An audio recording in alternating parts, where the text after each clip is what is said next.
It seems like in every single NFL draft, a team that picks in the middle of the first round lucks out and gets one of my top players on my board. 2 years ago, it was Derwin James to the San Diego Chargers. The year before that, it was Jonathan Allen to the Washington Redskins. And the year prior, it was Laramie Tunsil to the Miami Dolphins. This year, that team is the Dallas Cowboys. Picking at number 17 overall, one of the top players on my board fell into their laps. I'm talking about none other than CeeDee Lamb, the wide receiver out of Oklahoma. Now, wide receiver was far from a need for this team. Yet Jerry Jones took him from his spaceship anyways, representing the best player available philosophy that many swear by.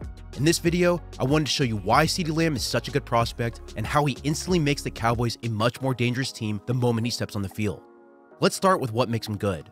Standing at 6'1" and 198 pounds, Lamb is far from a physically dominant player. Even though this is the case, it's the way he moves in space that allows him to win. He has excellent footwork to win down the field, he uses variable speed to stress cornerbacks, and he has great hands to consistently secure the ball on all 3 levels of the field. Where I think Lamb instantly provides value to the Cowboys is with his ability to find space between zones. He has a good sense for where the defense is weak, and he knows how to sit and give a presentable target to his quarterback. What will be great to watch is pairing that ability with a quarterback like Dak Prescott, who is good at making these types of throws.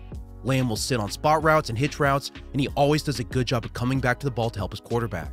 This play against Texas really showcases that talent. After lining up in the slot, Lamb ran an over route against the Longhorns' cover 1 defense. With the tight end on the right side staying in to pass protect, Oklahoma was attempting to get Lamb open towards the opposite sideline. Watch closely after Lamb released at the line of scrimmage. He bent his route inside to directly attack the cornerback head-on, then he bent back outside while accelerating to draw him close, and then Lamb finished by breaking with a nice jab step after his DB flipped his hips to beat him back inside. This is excellent route running.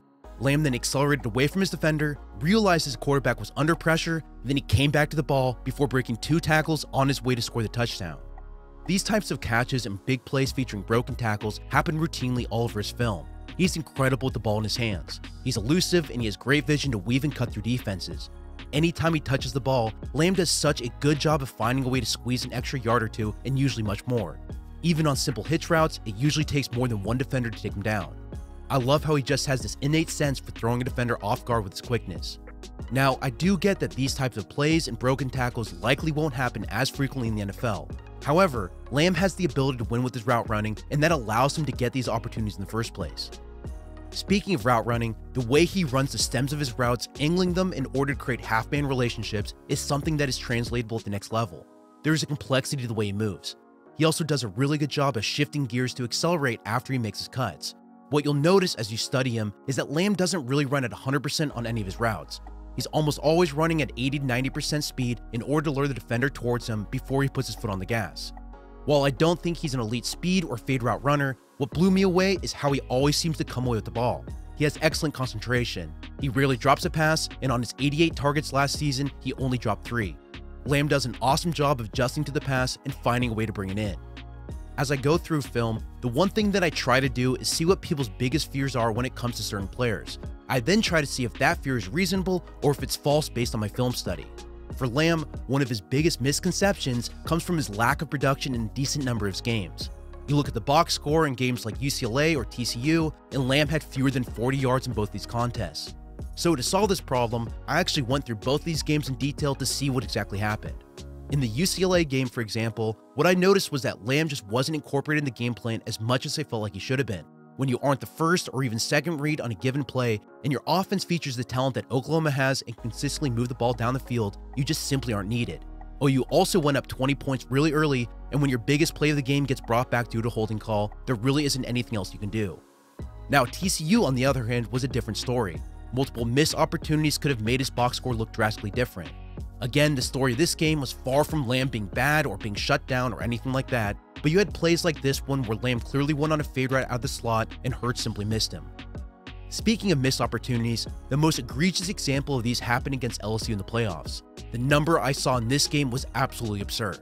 Yes, Lamb did have the one rare drop late in the game on a pass that likely would have gone for a touchdown, but man, there were just so many misses outside of that play that I placed the blame squarely on Hurts.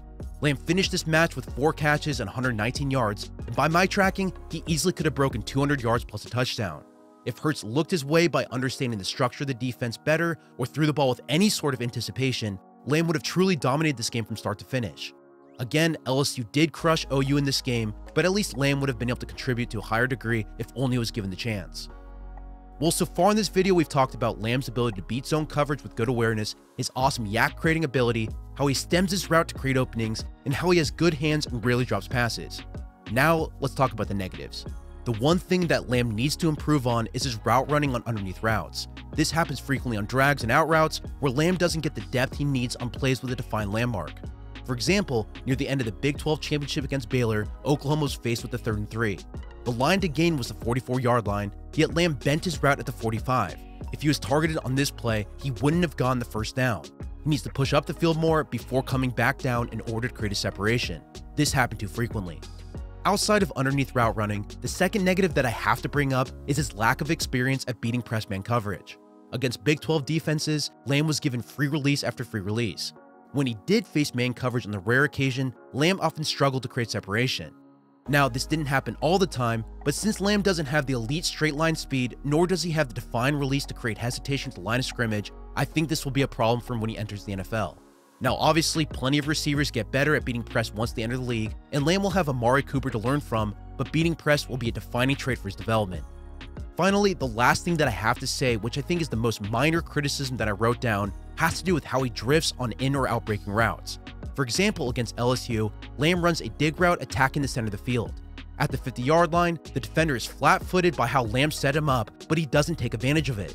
This is a huge missed opportunity for Lamb to threaten vertically or to his left before breaking back inside. Yet instead, Lamb rounds his route and doesn't create any sort of separation. In my opinion, once he improves at these 3 things that I listed, Lamb can be a star in the Cowboys offense. To wrap up this video, wide receiver was far from a need for the Cowboys, but CeeDee Lamb was such a great value for this team. This was one of my favorite picks in the entire draft. I was honestly shocked that 3 teams, the Jets, the Raiders, and the 49ers, all passed on Lamb and allowed him to fall this far. Just like with Derwin James, Jonathan Allen, and Laramie Tunsil, I feel like the Cowboys just got a very talented player that fell right into their laps. Pairing him with Dak Prescott and the likes of Amari Cooper and Michael Gallup, and the Cowboys just got a whole lot better. Well, that's all I have for you in this one. If you enjoyed it and want to support this channel, feel free to follow the link to my Patreon account below.